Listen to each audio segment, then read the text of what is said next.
Good evening, everyone. We are so excited to have you here at our Resilient MD. This is our 6th session. We're so excited to come together in this very safe space. We're going to talk about some really vulnerable topics, and we want everyone to please participate as much as you can by asking questions in the chat or even sharing comments as well. Tonight's Physician Resilient MD session is called Physician Wellness and the Isms, a Holistic Approach to DEI with Dr. Maiysha Clairborne and Dr. Jill Wener. We are going to share the agenda right now for tonight. We'll start off, as we always do, with a wellness exercise with Dr. Gail Wright. We'll have our presentation and then hopefully leave some time for Q&A and then end with a wellness bite by Dr. Gail Wright as well.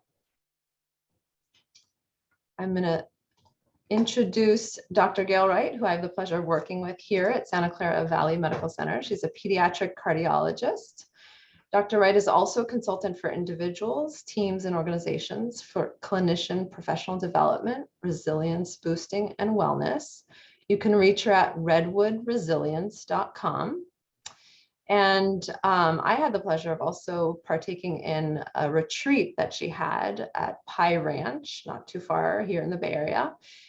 She's having a couple other offerings on Sunday, June 12th, on Thursday, June 23rd, and in September, on September 24th. So if anyone wants to join her there, it's an incredible moment of just flourishing from the inside. I'd like to introduce Gail.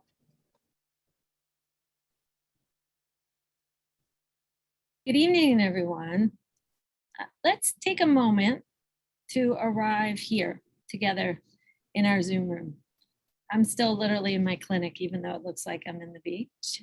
So many of you are coming at different times of day from different places. So let's just take a moment to come together.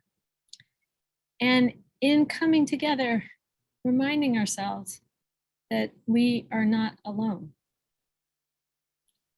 We are not alone tonight or in our practice of medicine. Actually, we are the antidote to aloneness. Healing the separation and aloneness of the world is our calling, the work of our hearts filled with compassion, called to ease suffering. This is sacred medicine we practice. It is not easy work, to be sure. It would be easier to help people by selling cute outfits at the Baby Gap. In fact, it is very difficult and draining work. We have vowed to do no harm, yet there is harm all around us. And yes, too, here in our profession, our departments, our clinical administrative teams, collectively, we too create harm. Pettiness, prejudice, nastiness, hatred, even violence, all expressions of fear and separation. Go ahead now and sigh. Exhale it. Whew. It breaks our hearts, the hearts of healers who are so attuned to suffering. Breathe it out. Let it out. Letting go of the pain and resistance. Letting go of all that which makes us feel smaller than we know ourselves to be. Each of us gathered here carries many groups on our shoulders. And sometimes that lifts us up, recognizing our own strength and heritage.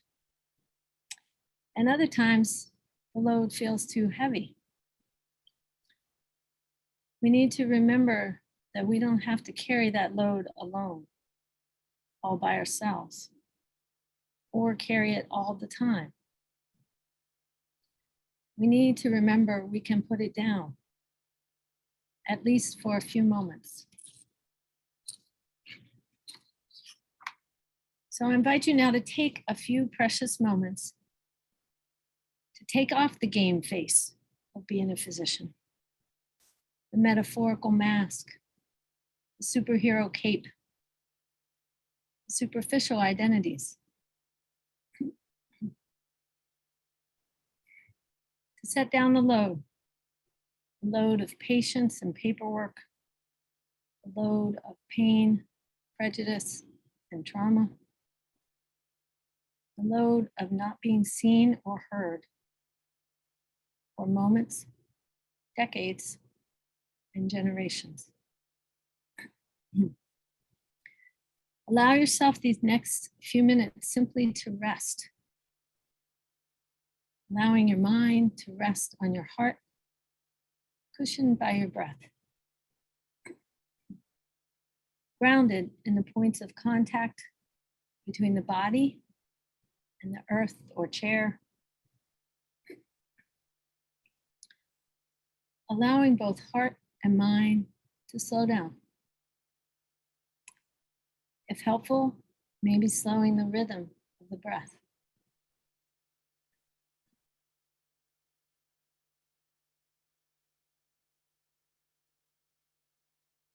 Noticing how it feels to shift just a little, to allow those broad shoulders to lower away from the ears, allowing the load to roll right off. Those angel wings to let go. The neck and spine to lengthen and to loosen.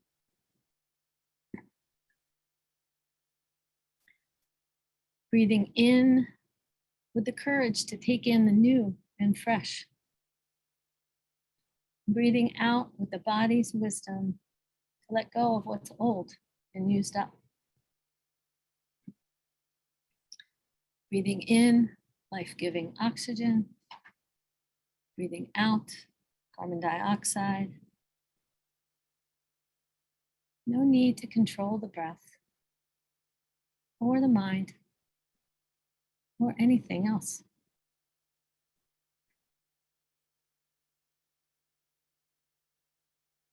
And on the next inhale, allow a grove of redwoods to come to mind.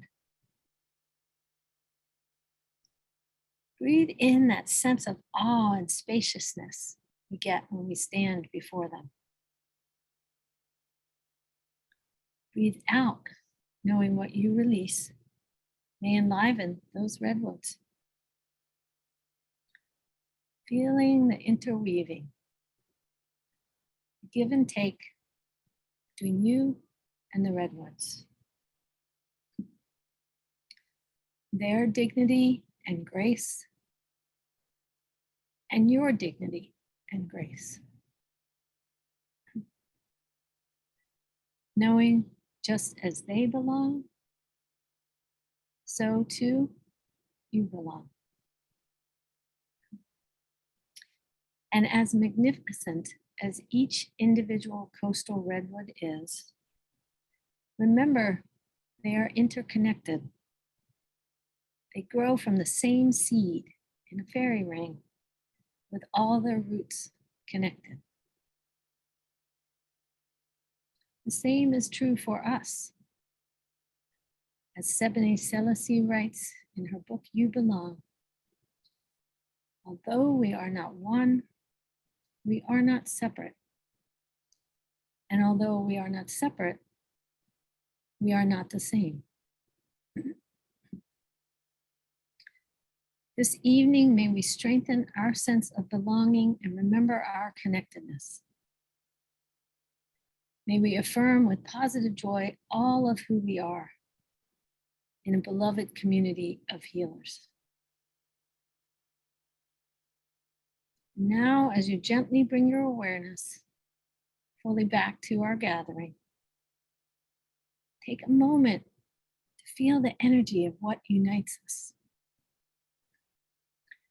And ponder Surgeon General Vivek Murthy's question: how may we tip the world towards love and away from fear?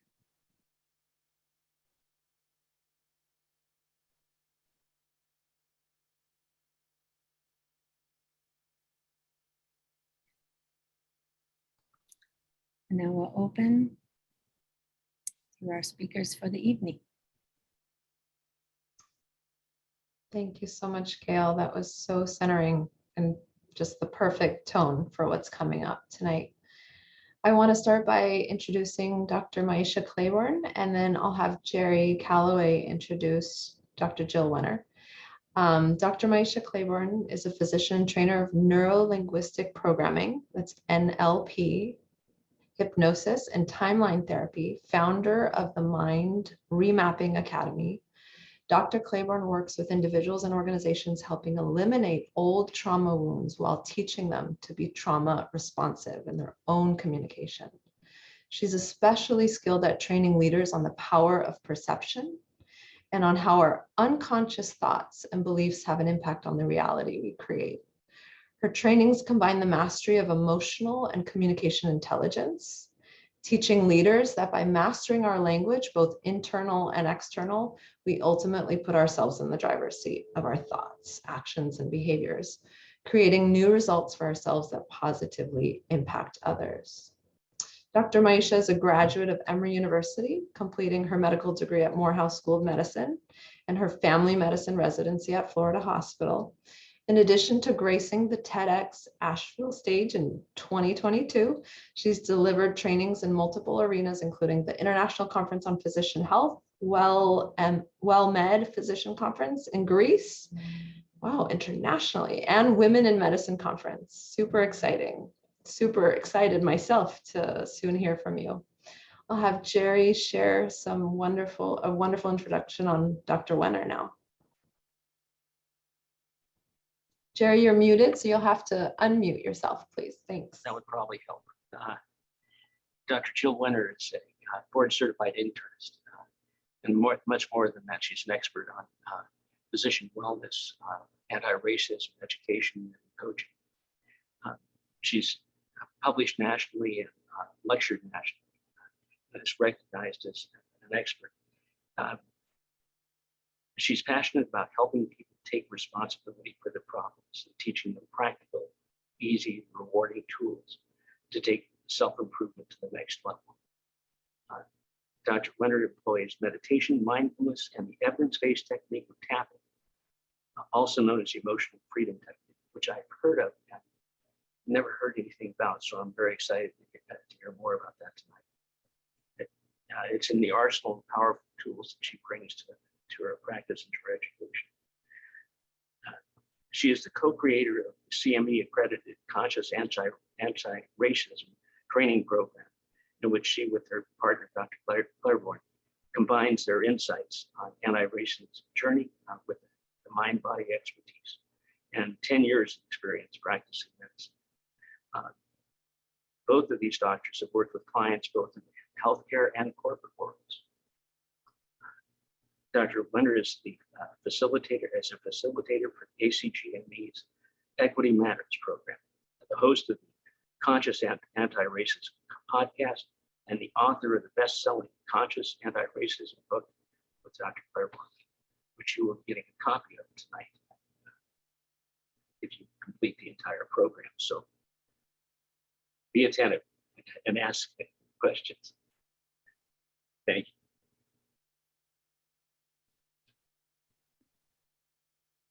Thank Clairborne, you. the floor is yours. Thank you so much for those introductions. I'm going to go ahead. It's so lovely to be here.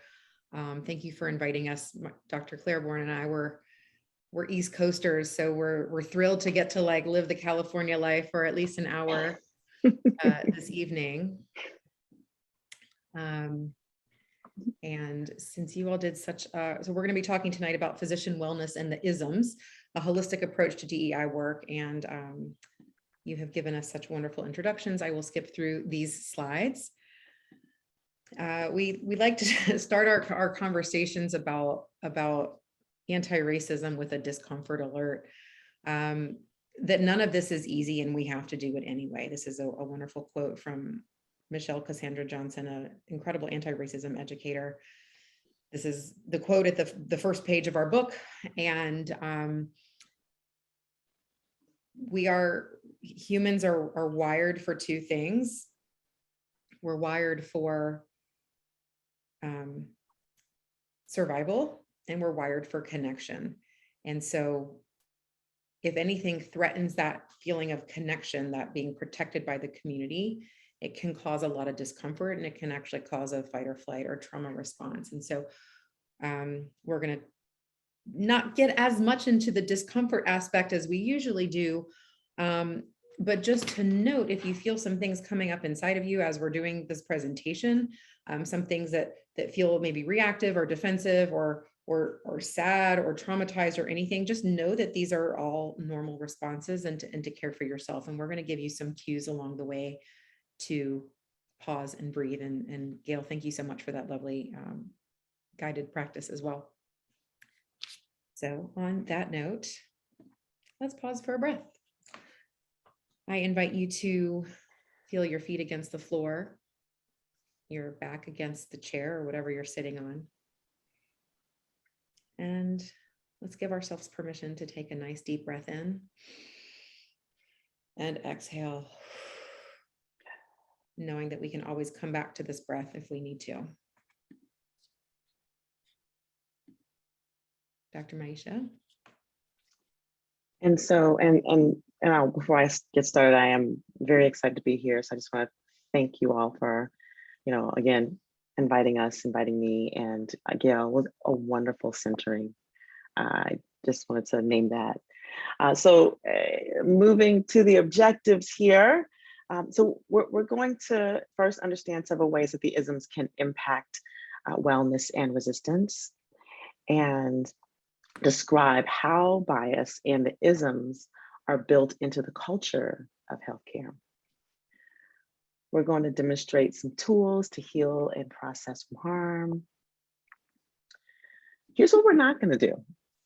We're not going to cover everything we need to know and do. And we're not going to make bias go away or fix racism.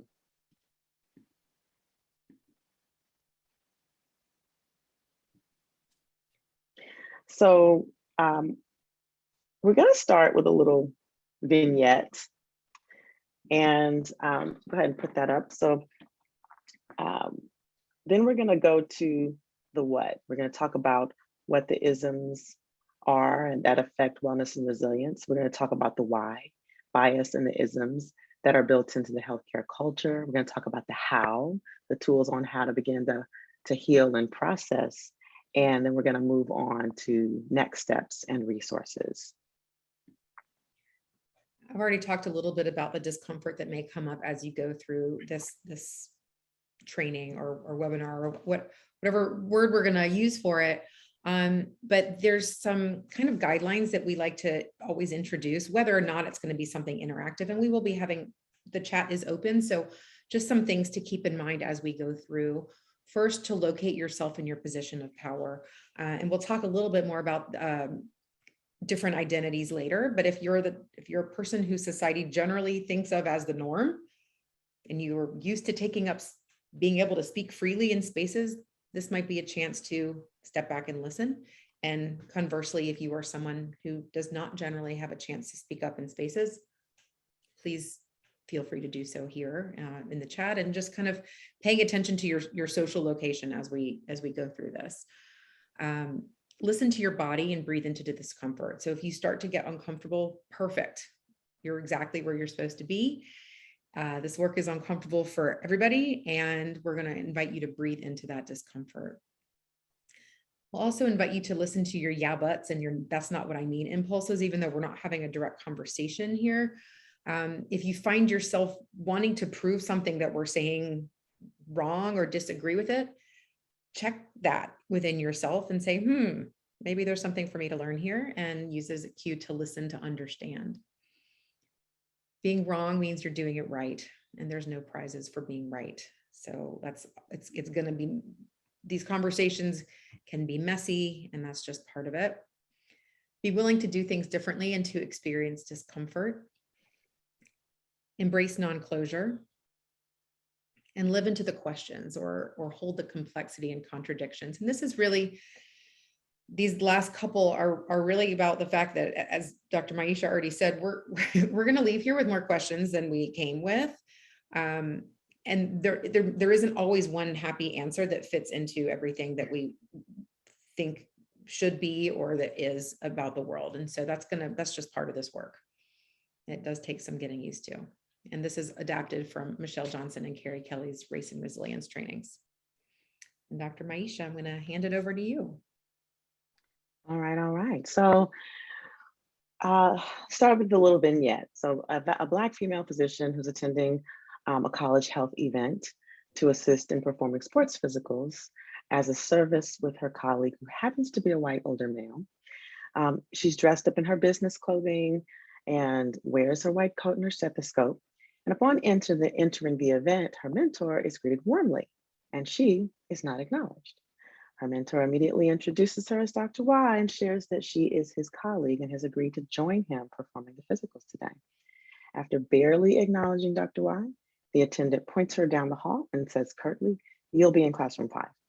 Then turns his back to her and her mentor and continues friendly conversation with the mentor. So just a couple of questions to reflect on. What's your gut reaction to this scenario? And feel free to, by the way, feel free to put some of this in the chat. We don't mind interactivity in the chat. Have you been on the receiving end of this type of reaction or interaction, excuse me? And have you been on the giving end of this interaction? It's a time to be, honest with ourselves, right? No matter where your identity lies. So this is not just a story, it is a lived experience. In fact, my lived experience, and it has an impact. So, I want to share a little bit about my story, a little bit about my lived experience and my experience with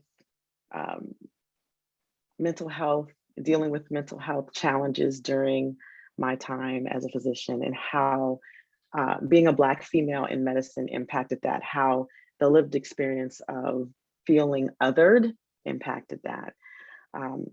So when I'm going to jump into certain aspects just so as to preserve time. The first time I experienced being othered was at Emory, actually. Now, I grew up in Huntsville, Alabama, which was down the street from Coleman, Alabama, which is home of the KKK. And surprisingly, I actually never personally experienced outright racism until I got to Atlanta and was at Emory. So now my 4th year at Emory, I'm applying to medical school, and I go to a male mentor in the School of Medicine to ask him what's the best way to approach getting into Emory. So I was already there, I was going to apply, and he looks at me, and my grades were fine, and he says, "I don't think you're going to get into medical school. Maybe you should try going to nursing school or going into research." And lucky for me, my mom instilled in me that whatever I wanted to do, I could do. So I walked out of his office and I decided not to apply to Emory because I already knew medical school was going to be hard enough, and I needed to be inside of a community that was not going to make it harder. So that's one of the reasons I chose an HBCU to go to for medical school. Now, fast forwarding. So that was like one of my first experiences of feeling unsafe inside of the medical community. Now, fast forward past medical school. It's not that I didn't experience certain marginalization or certain isms in medical school, but I think I was probably sheltered from it just a little bit, being in a historically Black medical school like Morehouse School of Medicine. Coming into Florida Hospital, which was a relatively diverse family medicine residency program, but surprisingly, it still felt very unsafe psychologically. This was the place where I dealt with the most depression. This is the place where I felt most unsafe. even though it was quite diverse in the residents, the faculty had their challenges.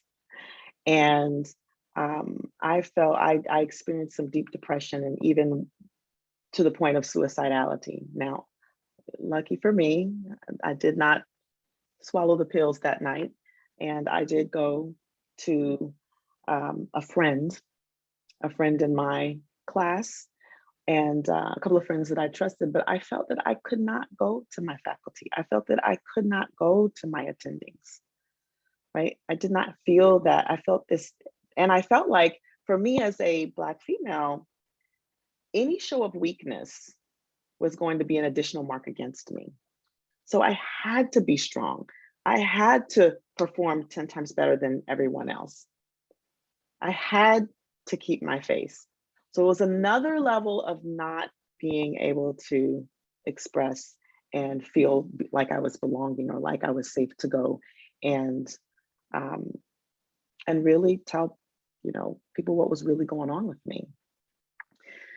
Now, so we're gonna put a pin in that. Obviously, I recovered and went into my career, graduated from residency, and I'm gonna highlight one other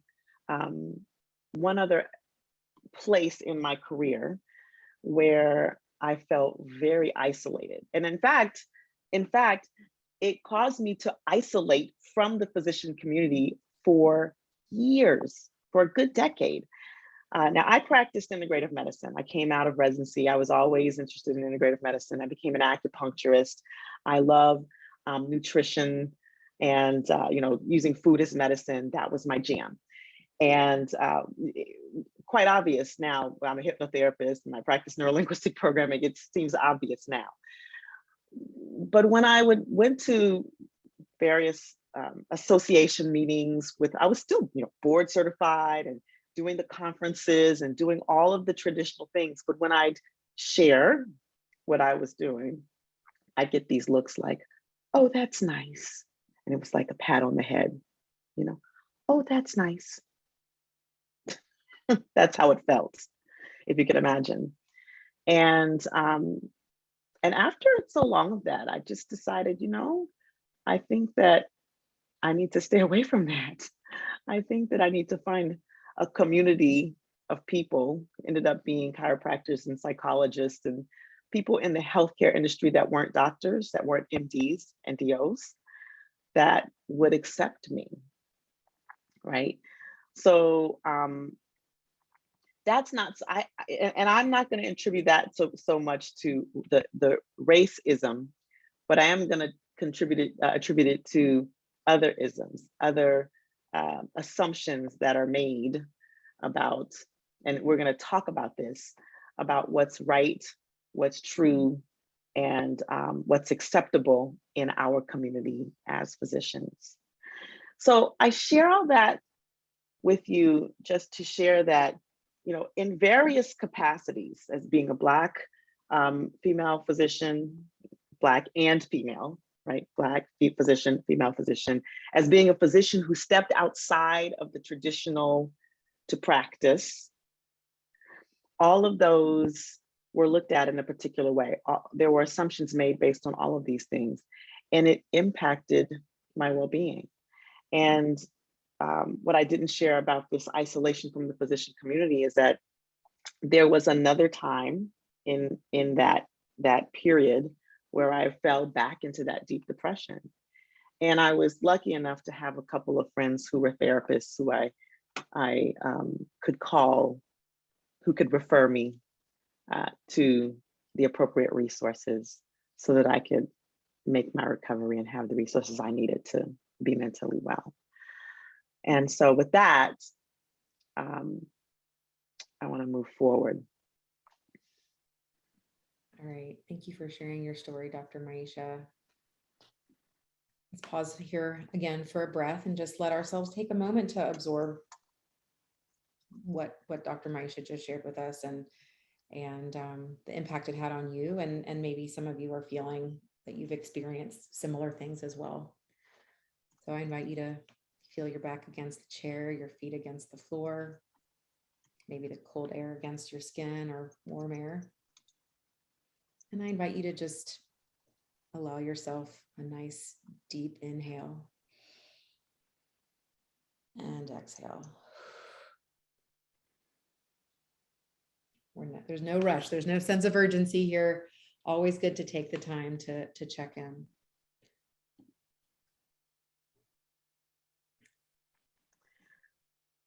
So,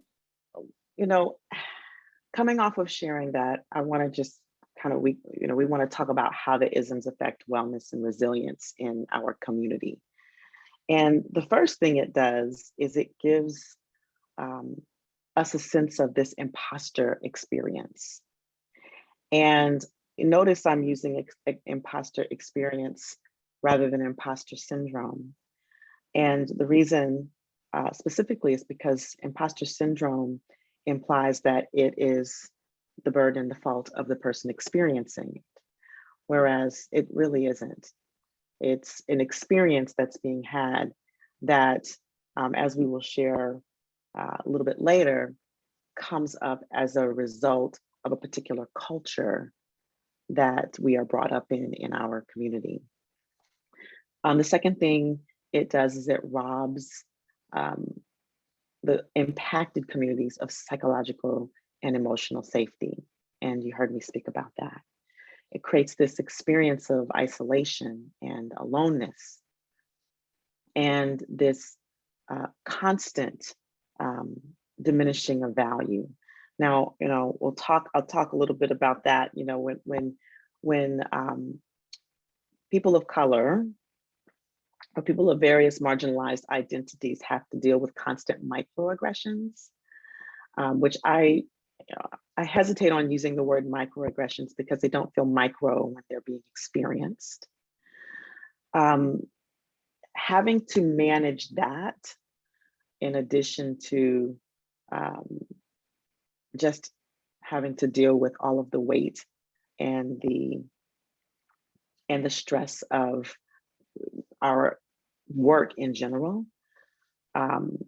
it just adds to the stress. And so, Joe. So another concept that I want to bring up here is called adaptation energy. This is something I talk about when I teach meditation. And if you think about adaptation, and it's something we all have experienced, we just may not have heard this term, but if you think about it like a bank account of patience, and there's things that add to it are restful sleep and self-care and eating well and anything restorative.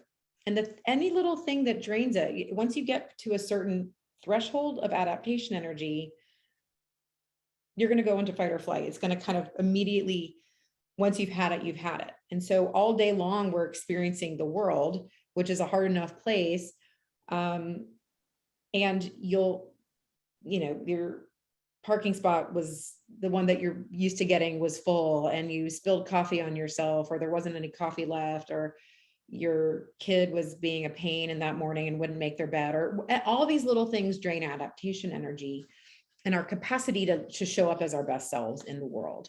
And then, of course, as it's draining and it moves more towards running low, we're going to be more reactive. So if you can imagine dealing with, and some of you don't have to imagine, and we all have identities that allow us to connect to this on some level. But as Maiysha said, absorbing all of these aggressions, this social threat of not being included is actually it's like that thing that I talked about at the beginning, that we're all wired for connection and to be included. And so that is actually physiologically threatening and damaging to our nervous system.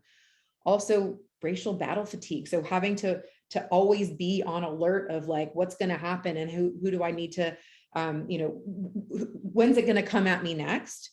And then something called stereotype threat, which some of you may have heard of, but it's like a psychological threat that comes up when you're in a situation or doing something that there's a negative stereotype about your own group that applies.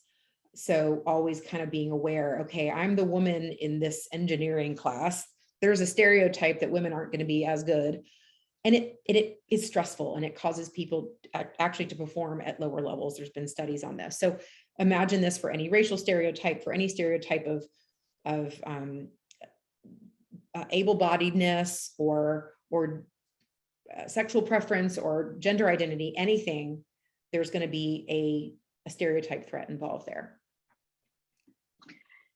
And Dr. Maiysha, if I could just, yeah, and if I could just add, one other thing that drains the adaptation energy and capacity is the vicarious trauma that we experience, especially when things like what happened over the weekend happened, the mass, shootings in multiple places. So we've got Buffalo, and then in California, the Taiwanese church, and then there was one in Winston-Salem, North Carolina.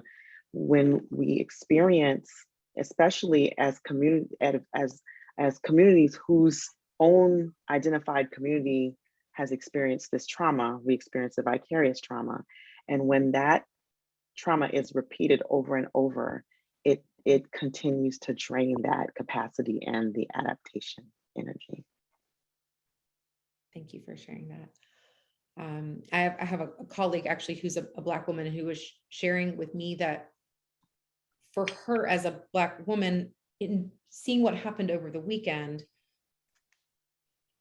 it devastated her. And then she had to still somehow use all her tools to come back to work. She's an entrepreneur and come back and function. And then she sees a lot of other people who don't have her racial identity, who don't seem to be bothered, maybe a little bit bothered, but it doesn't have the same impact. And they're kind of just able to then go out into the world and kind of live their life more easily without having to absorb that. And so I think that speaks to what Dr. Maiysha just said. And I want to thank you for sharing that.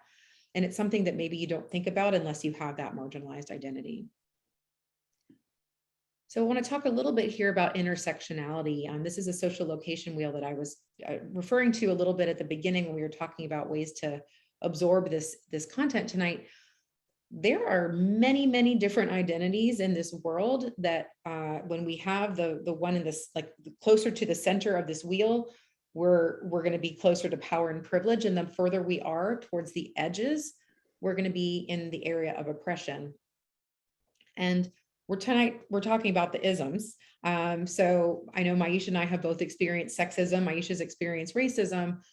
There's other isms out there too. So we're kind of focusing on our lived experience tonight, but there's going to be a bunch of different lived experiences for all of you and for the people that you're working with as well. So how does your gender play into it? Race, citizenship, education level, ability versus disability, sexual orientation or sexual preference, your age, your class, whether religion. There's all sorts of things in here.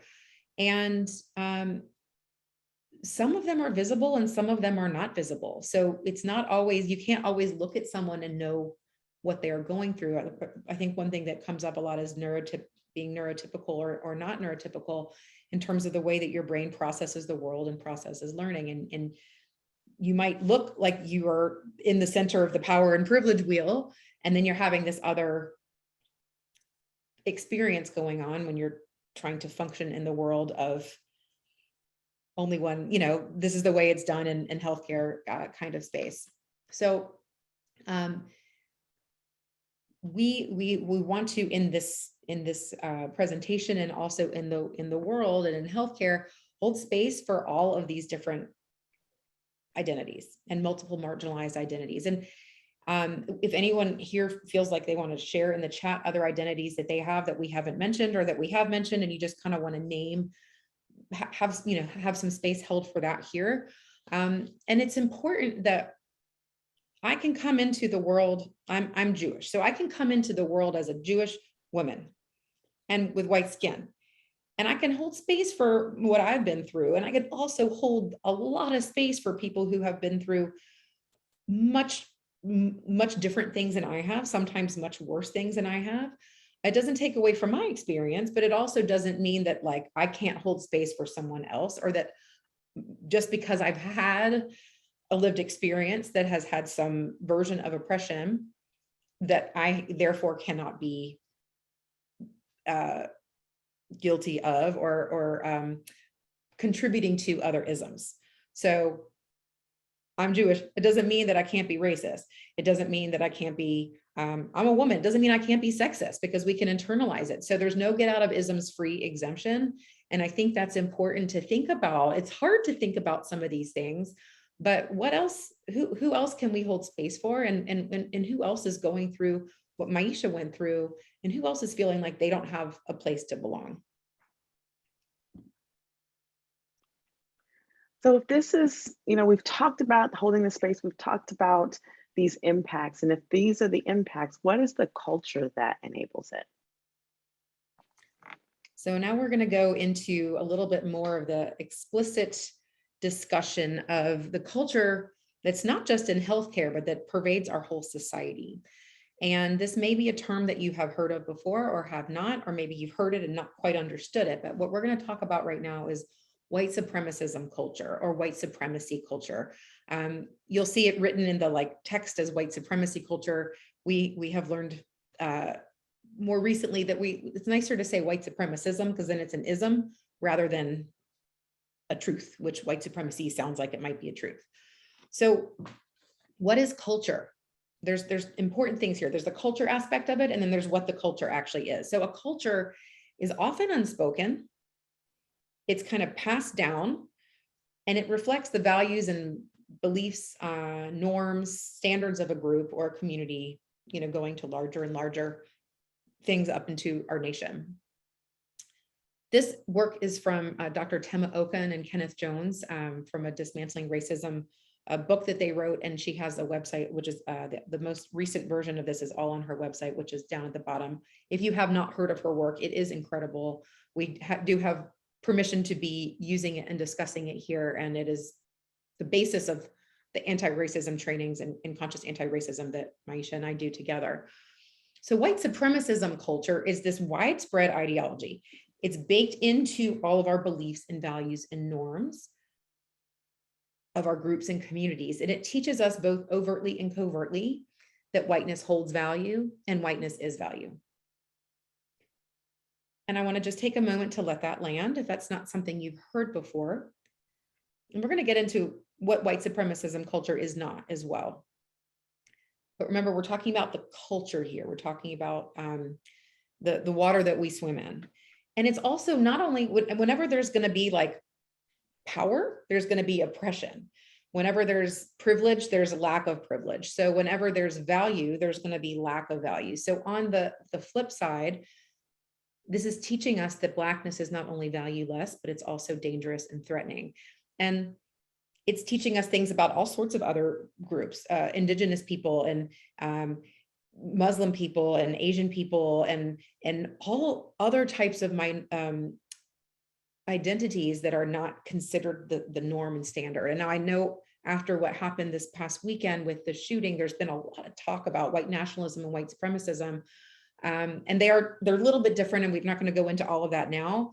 White nationalism is more of the fringe of that exists within white supremacism culture, but so we'll get more to what it is and what it is not.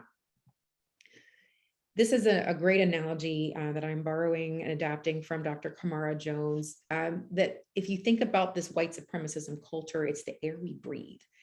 If you live next to, if there's a toxic factory in a town, and it's putting out these toxic fumes all the time, whether you own the factory, whether you work there as an executive, whether you work there cleaning the bathrooms, whether you live next to it, whether you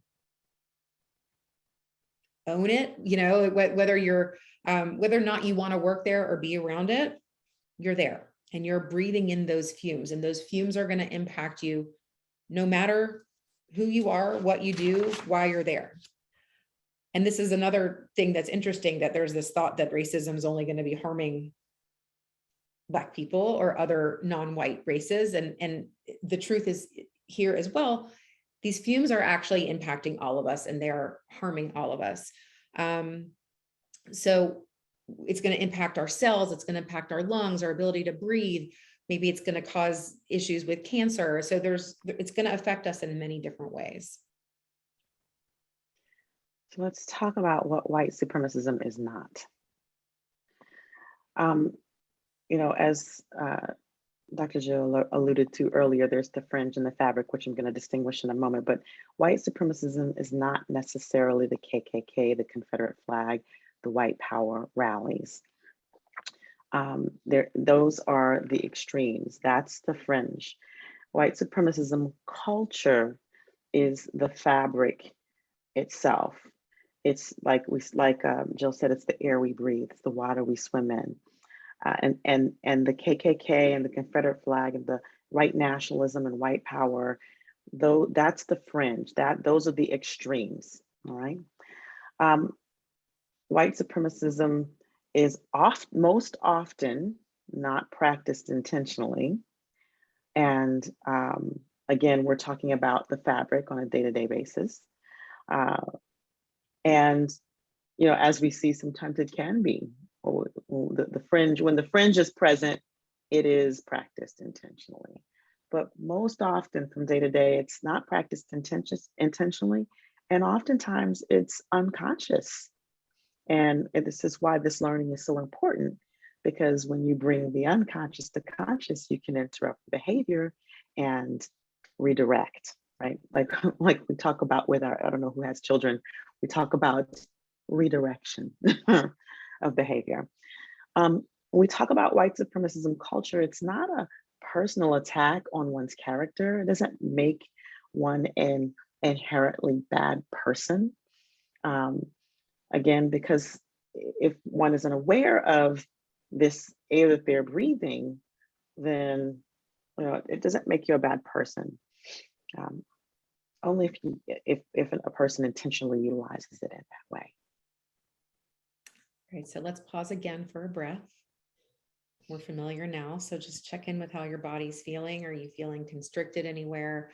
Is your heart beating a little bit? Is this white supremacism culture is a difficult term to hear for people of all identities for different reasons. So just check in with how you're feeling.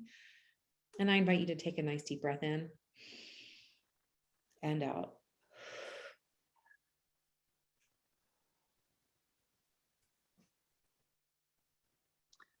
All right, so who does white supremacism culture affect? Well, it comes after all of us. As we talked about earlier, we're all swimming in these waters of white supremacism culture. We're navigating this culture regardless of racial identity. And even though we're not all affected in the same ways, we're all affected. And so it's just important for us to know that it doesn't only affect one person or one group. And it often, if I may, share a little story. When we were all forced to sit and watch, unfortunately, George Floyd be murdered at the hands of the police officer. And I remember, because of the pandemic, right? And I remember a lot of my white friends were, calling and checking on me. And what I realized is there's just as much trauma for when white people have the experience of there's a lineage that's connected to them that is engaging in such horrible acts. And so I say that to say white supremacism culture comes after every one of us, and no one's exempt. So how do they show up in healthcare? So there's actually characteristics of white supremacism culture that are very well described and delineated in Dr. Tema Okund's work. And so we were talking about the culture of healthcare and how it can kind of support and perpetuate racism and all the other isms. So we're going to talk a little bit about how it shows up in healthcare. And it can show up in any way, in any part of our culture, but healthcare seems to be a bit of a like a hyperbole sometimes of some of the aspects of this culture, some of the ways that it can show up. And so the one that I think really resonates with what Maiysha was saying in terms of her experience as an integrative medicine doctor, and the mentor, his advice that, oh, you shouldn't go into medicine because this is what medicine looks like to me. That's called only one right way. That's a way that it shows up. Now, everyone who thinks that there's one right way doesn't mean, oh, you're racist, but it's just aspects of the culture that can support the perpetuation of the status quo. We'll tell you about a few more of them, but one right way is really this belief that there's one right way to do things. So if you think about allopathic medicine, that's what we're indoctrinated in, is it has to be a randomized control trial, placebo controlled, of course.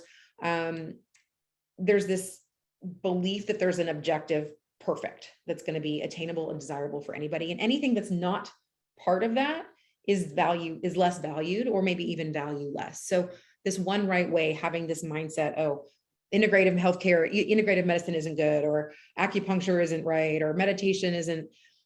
We're all here for resilience. So I feel like we're all going to be more aware that there's going to be things other than allopathic medicine. And there are wonderful things about allopathic medicine, but there is very much a narrow vision pathway of what is or is not acceptable. And it shows up in these ways. And I don't think we need to keep going further into it, but there's this, like, once you see it my way, then you'll see the light. So we can see that a lot. Some of the other characteristics, Dr. Maiysha, if you'd love to like to share some of those with us. Sure. I mean, one other thing I'll say about one right way is that it also comes with people in our career. If you don't go this exact career path, if you step out and do entrepreneurship, that's another way one right way shows up in our industry.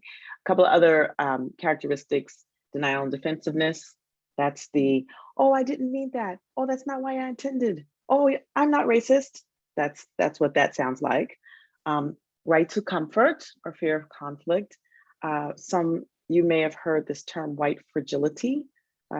So there's sometimes that's what that shows up. It's the need for there to be comfort or to avoid conflict, especially when talking about these tough conversations around the isms. And then individualism, which is this cultural story that we've made it on our own, pulling out ourselves up by our bootstraps. And it's a toxic denial of the essential interdependence and the reality that we're in this together, and that it actually involves the erasure of history, of cultural history, of others' contributions as well. There's so much more to say about these. So if you're interested, you're going to get our book, which is going to talk all about it. And we'll talk about some other ways that we discuss these topics as well. So let's pause for a breath before we move on. Deep breath in and out.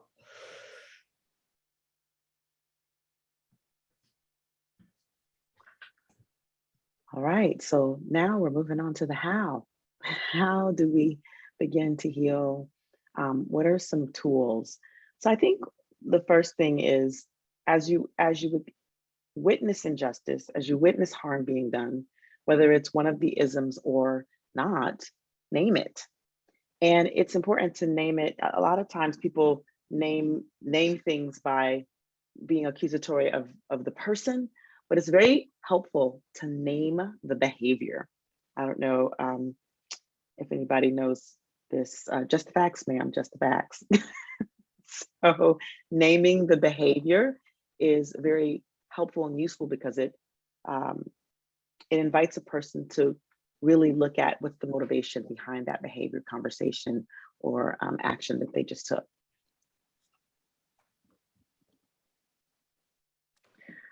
You want to check in with your colleagues, especially the colleagues of color, especially if harm has occurred in public. If you witness something,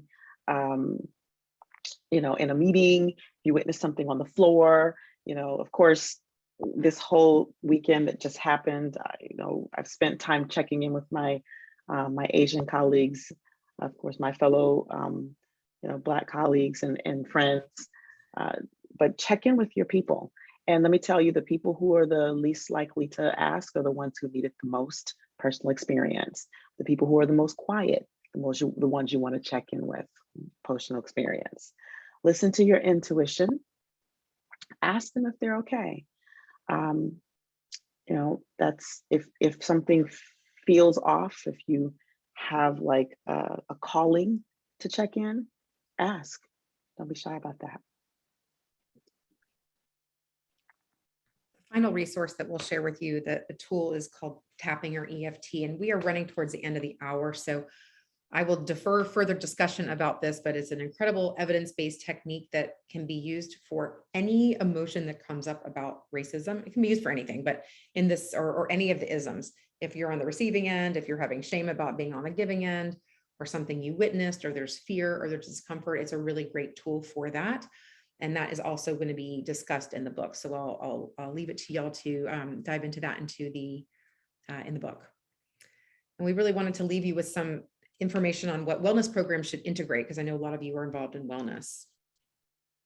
So they must integrate emotional intelligence. We must integrate emotional intelligence, tools to build resilience around dealing with discomfort. And that's what that gives you.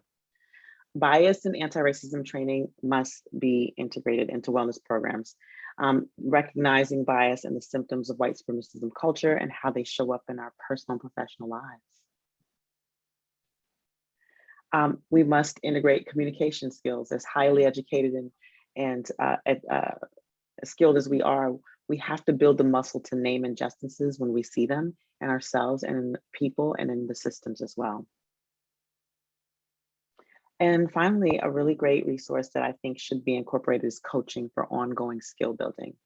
I've seen some organizations do this, but I think it really should be expanded. And then culture change, checking in as a regular practice, I think is a really important thing for wellness programs to integrate as well. And finally, we have a lovely list of resources for you. As we already mentioned, you're going to get our book. We do have an online course that's CME accredited, and we just finished the update like this week. So it is updated and wonderful, and we would love for you to check that out. Or if you're interested in bringing that to your institutions, we're happy to talk to you about that. And here's a list of some other websites and books as well for you to read. So we know we have gone really close to the end. So thank you so much for sticking with us, and we'd love to answer questions. I will stop the screen share. This is our website and our email, and we'll put that in the chat as well if you want to reach out to us. Thank you both so much for an incredibly deep conversation. Just hearing the two of you, I know you guys, I've heard the story about how you've met, and over the years how the friendship and collegiality has blossomed, and I find it incredibly moving. I actually had a question I want to start off with, and then we'll gather some questions either in the chat or if other people have questions. How do you stay committed and focused on this hard work, and how do you maintain that sense of hope? Well, I'll go first on that one. I will say having people to debrief with, having people to talk to is key, because this work is hard, it is challenging, and having safe spaces to be able to emote and to just to talk about, to be raw about it and not have to be buttoned up about it. That's how I'm able to stay in the work. How do I stay hopeful? I think I just take it one day at a time. For me, it's just, excuse me, that's my my go to bed alarm. It's just taking it one day at a time and recognizing and listening for the impact that I am making. But you have to, I think for me, I have to intentionally look for it, because it's easy to get sucked into what's not going right.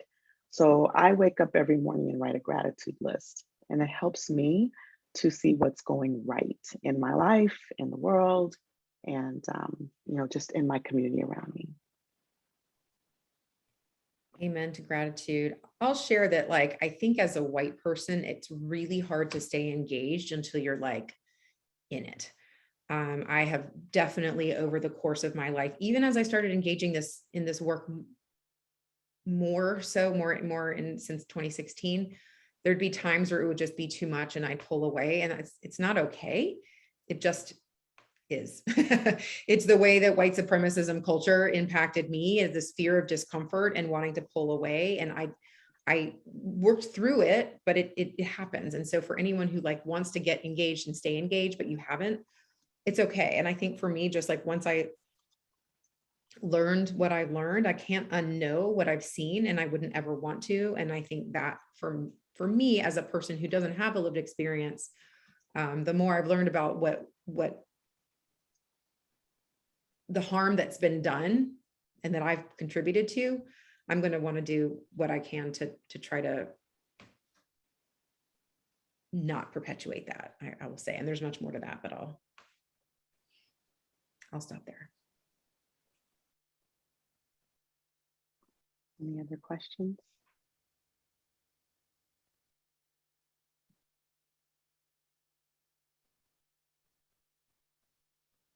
It looks Are like there any other questions? I don't see any right now in the chat.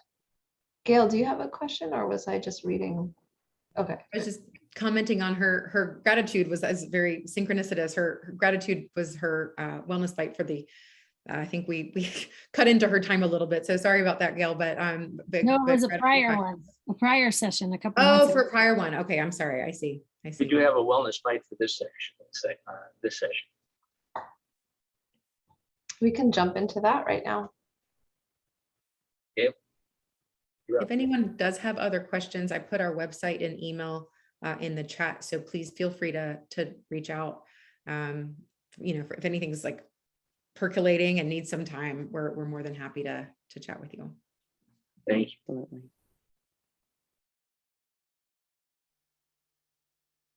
I actually just first want to say thank you to both of our speakers for talking about this tonight, because I actually think the silence of the responses here speaks loads, because I believe it's really difficult for us to talk about it. And as somebody who has been discriminated against and othered for a variety of different identities, and who holds positions of power in other parts of my identity, these things don't get brought up very much in the wellness discussions, and definitely not like by our department chairs and our society presidents and whatever.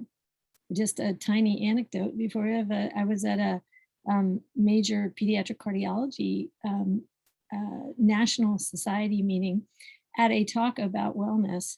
And I happened to be standing in the back because I wanted to get up and move a little. And standing behind me were actually three major professors, women professors from different backgrounds, landmark people in the field of pediatric cardiology.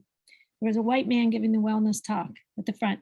I asked those three other people and myself, each of whom are pretty powerful people in our own mind, at least, if we would walk to the microphone together, four of us, to speak to these issues, and nobody else would actually walk to the microphone with me, even though all four of us were people that routinely are on panels for other things in this society. Very striking. So I really appreciate these conversations, and I hope that our colleagues are appreciating it as much as I am. So I believe our medical association has a lot of diversity in it, and I suspect that many people in here are feeling a lot of what you've brought up tonight that were so silent. So to try to bring us back a little, to boost in ourselves, we just talked about how we achieve restoration and sustainability. Maiysha just answered, and also talked very vulnerably about times where it was very difficult to do so. But mine are just like little healthy ways to shift just a little bit, just a little bit. You don't have to be a lot braver, just a little shade braver, just the one little step. And this is about the idea of creating beloved communities. And what does it take for our medical practice, however we define that, our clinic, our society, our medical society, our hospital, whatever, to begin to feel like a beloved community. And I think that has to do with joyfully affirming all of who we are, right? So just as a couple practices to try this week, the little small one for 2 different days this week. The first one, I'd say, take a moment in your day and think about a time when you knew that it was exactly because of who you are, your own unique expression, and all that you personally embody as a healer. Maybe it was something like one of your grandmamas told you. But whatever it is, exactly who you are, and exactly because of that, you know full well that you made a positive impact on a patient or a colleague. Nobody else could have done it that way. Nobody else could have had that impact in that moment. And just jot a little note about that experience. I mean, if you have some time and you want to come to my retreat, we spend, an hour doing reflective writing on this, but we're busy. Just jot a little Post-it note. And then just take another second to allow yourself to feel the shift that occurs when you remember how and why you had that impact. What are the capacities of yourself that make a difference in your practice that you wish to cultivate and nurture? And then maybe another moment in the day, think about how you might nurture those qualities, which in fact are the very essence of yourself as a healer. And then a different day, consider the wonderful characteristics of one of your colleagues, or maybe your whole team, if you have time. And just take a moment to write that colleague a brief little note. That could be a little yellow Post-it note too, for that matter. I really think handwritten is even more powerful. But if you just have time to write an email, everybody's happy to get that email that says that too. Okay. Just a little brief note, letting them know that you appreciate those unique qualities about them, and that you notice how much they positively impact their patients or their teammates because of who they are. And I'll leave you again with, there's a lot of inspiring things that Vivek Murthy says in his book Together, is a great read related to these issues of separation and belonging. But I'll just leave you with my favorite quote, which is, how might we tip the world towards love and away from fear? Doesn't matter what the problem is, love is a solution.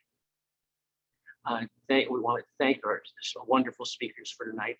Thank you all for attending. There'll be a survey coming to you after this, and reminding you also that we'll be back June 8th with another resilient empathy presentation.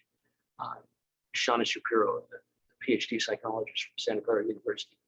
We had a request in some of the prior evaluations for more information on mindfulness and meditation. It will be coming to you. So there are 6 volumes of hard evidence about the benefits of mindfulness and meditation. So thank you all, and especially thank you to our speakers for spending this time late at night on your schedule with us. God bless and take care. Thank you, everyone. Thank you so much. Thank you for having us. Bye. Thank you.